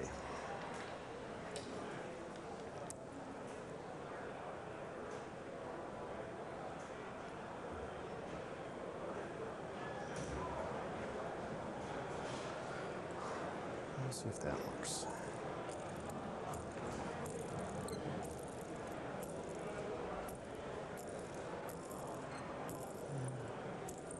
And spin the dub it tool. You get kind of a thick mess. Oops. Hair. Sometimes that's never happened, by the way. Just have to redo that.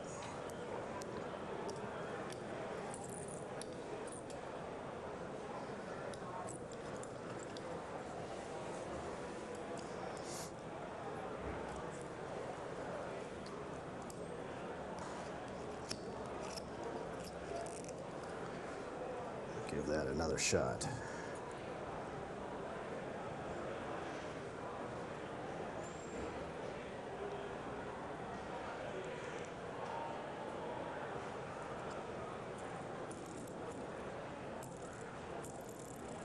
There.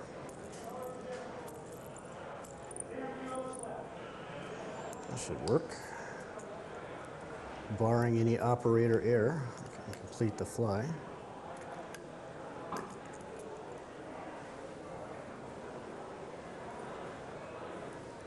Tie that down, cut that dubbin loop out. A couple extra locking wraps. Spread your legs out and the thorax of the fly a little bit.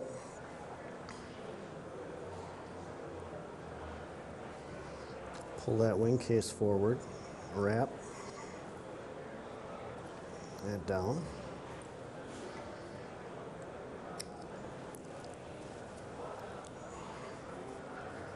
And we'll add a little bit more of the fox squirrel for the collar of the fly.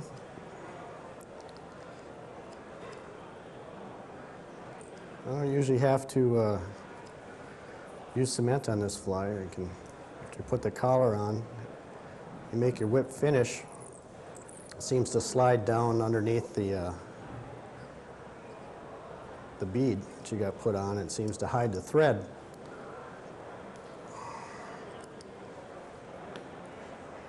And there it is.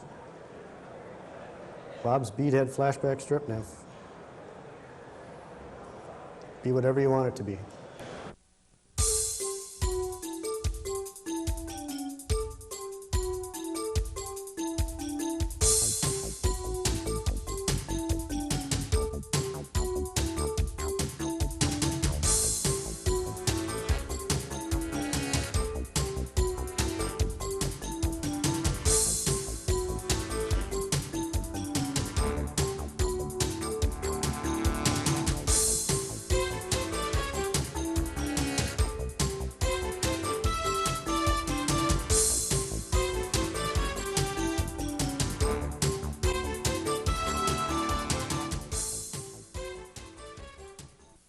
Favorite steelhead fly, which is a general practitioner. It's actually a very easy fly to tie, and people tend to make it more complex than it needs to be. The materials that I use for the fly, for the tail, I use a combination of bucktail and calf tail.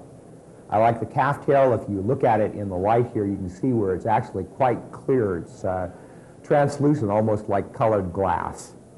Whereas the bucktail is fairly stiff and opaque. The two of them in combination, the calf tail will have a lot of action in the water, and the bucktail will actually tend to hold it together. The body material that I use is just plain ordinary everyday saddle hackle. Again, when the fly is tied, you can look at it through the light, and I dye all of my own materials, and I use fairly hot dyes. Again, I'm not sure if you can see this in the light, is that it's translucent. Same thing with the dubbing materials. Let's just get into tying it. I begin by selecting some bucktail about 1.5 times the length of the hook. I'll strip out all of the fuzzy part.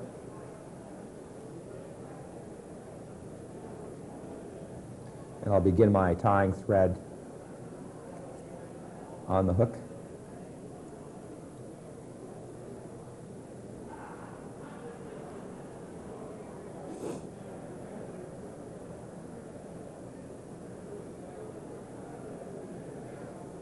Putting down about 10 to 12 fibers of bucktail, 1.5 times the length of the hook. Wrap it clear up the hook. This serves two purposes. It keeps the underbody fairly flat, so you don't have lumps and bumps when you're winding the rest of the body. And it also helps to secure the material better. To add a little bit of sparkle to my tail, I'm going to take 6 fibers of crystal flash and tie them in. Now, crystal flash actually acts like light pipes. And so if you just cut it off flat like I just did and just tie it in like this, you're going to have these little pieces of light pipe hanging right off the rear end of the hook, and it doesn't really give you a lot of the action that you're trying to get. So what I'll do is I'll stagger it so that it's of different lengths, some fairly long and some fairly short. And I'll tie that in. You don't want a lot. 6 fibers is plenty. And then mixed up over the top of all of this, I'm going to put some calf tail.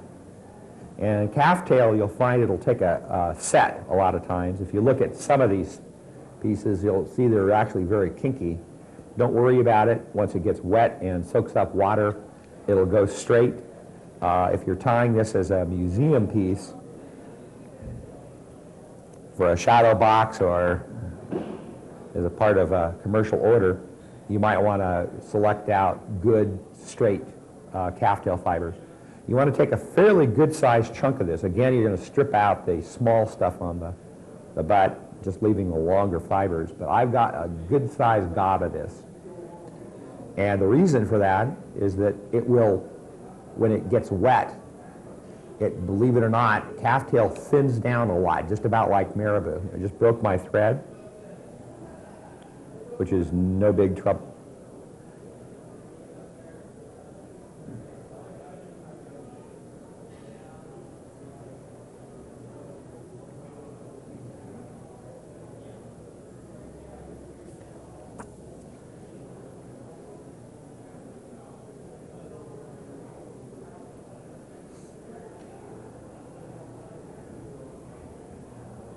But that calf tail will thin down enormously once it gets wet.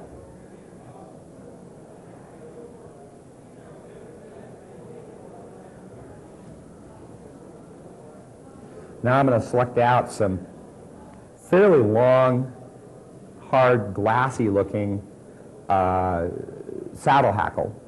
And again, I'm looking for stuff that's fairly translucent. If you look again at this through the light, you can see where it's really shiny. And if you look through it, you can see where it actually looks just about like stained glass. And that's what you're looking for. And I'm going to pull out 3 feathers there. And if they're of different lengths, I want the longest one in the front of the hook and the shortest one in terms of fibers in the back of the hook. I'm going to tie one of these pieces in right by the tip. Take some gold tinsel, and I just buy it in sewing shops on these big spools. It's cheap. You want to use kind of a medium fine size. You can tie that down. Now for the dubbing, and I'm really cheap. I don't use commercial dubbing. I make it myself. I just use doll hair, and I buy this craft yarn, which they call sparkle yarn, in fabric stores, and I dye it up myself using jacquard dyes, and it's really cheap, and it's got a tremendous amount of color and action. Again, by mixing it this way, and you'll notice that there's some various colors in here. There's a little pink, there's some yellow, there's some dark orange, and some light orange in this dubbing color. It's not all uniform. In other words, there's different textures and different colors, so it kicks a lot and you get more action.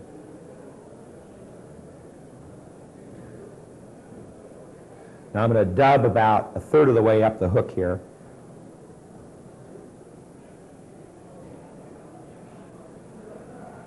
With that dubbing.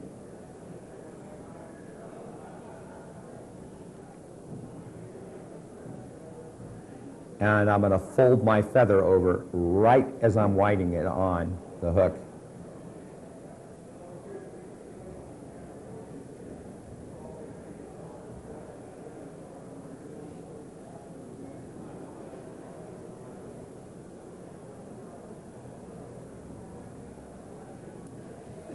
And then I'm going to counter wind, go in the other direction. a tinsel rib about 1/8 of an inch apart.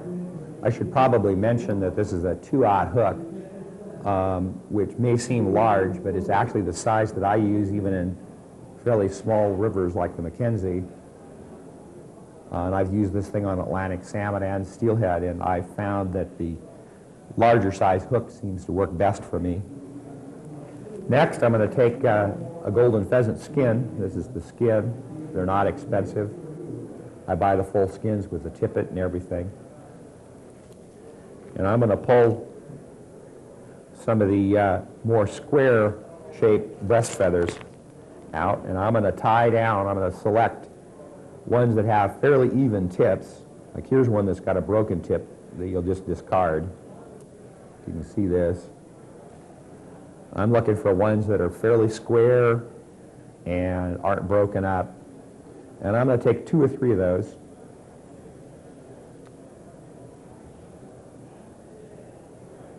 I'm going to strip off the fuzzy pieces and cut it fairly short, about like this, for the stem.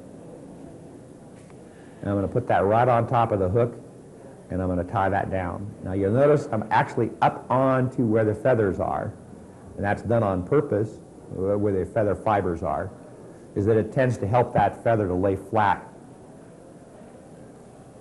And then I'm going to take a tippet. You can see the tippet here.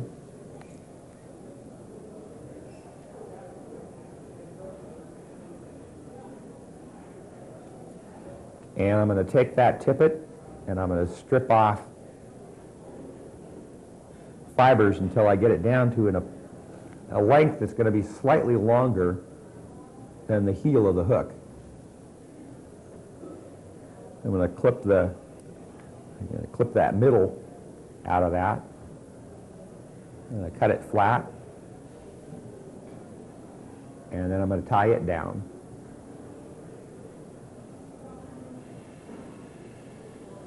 If it kicks up on you like that, unwind it and take a pair of flat-jawed pliers and mash the stem flat.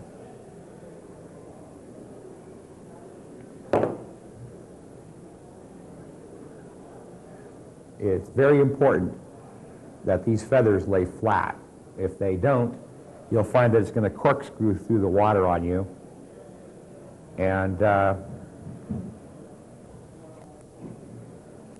that's not very good for taking fish.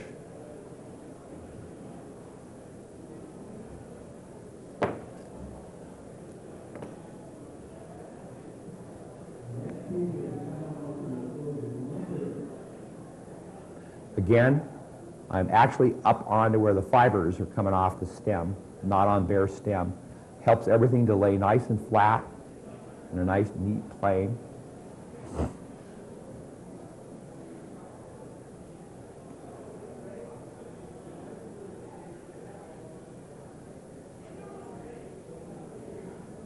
Tying another saddle hackle by the tip. Take some more of the dubbing. Here you get a nice view of it. And I tend to break it up so it's pretty fluffy, and I spin it around the thread.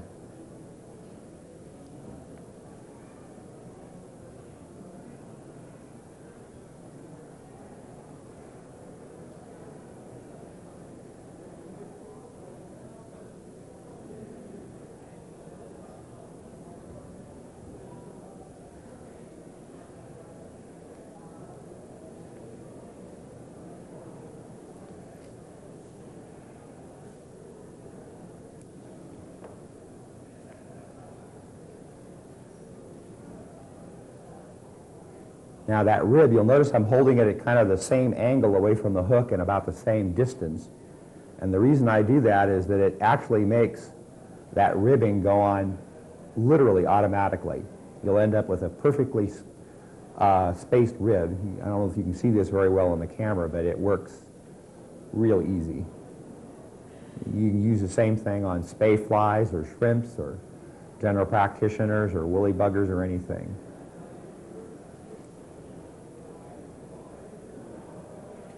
I'm going to take 2 or 3 more fibers, pieces of golden pheasant neck feather. And again, I'm getting ones that have nice square tips to them. You can see them pretty good here. I just line them up and strip off the fuzzies.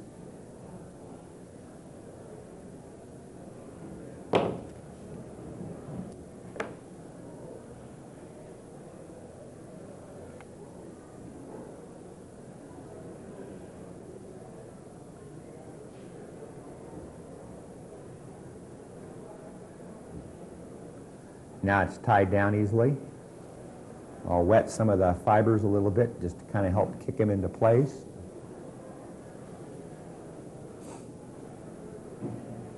Now we're just repeating that last step one more time on the next third of the hook heading to the eye.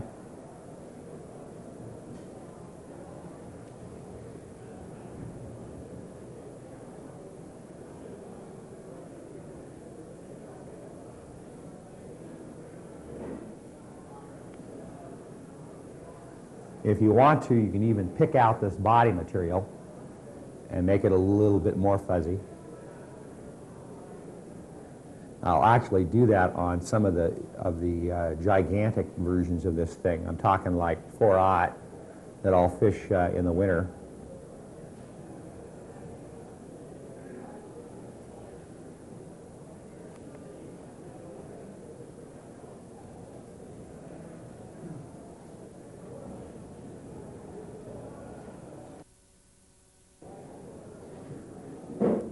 We're almost done here.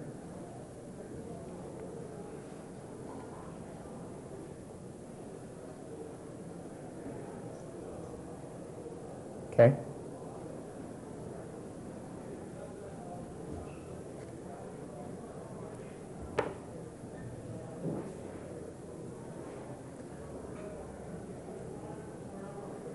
Flatten this out.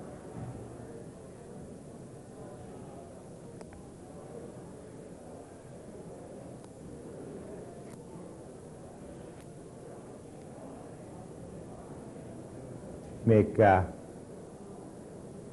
or 4 more feathers on the front.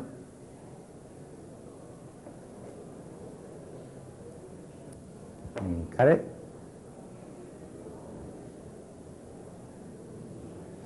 And then whip finish your head.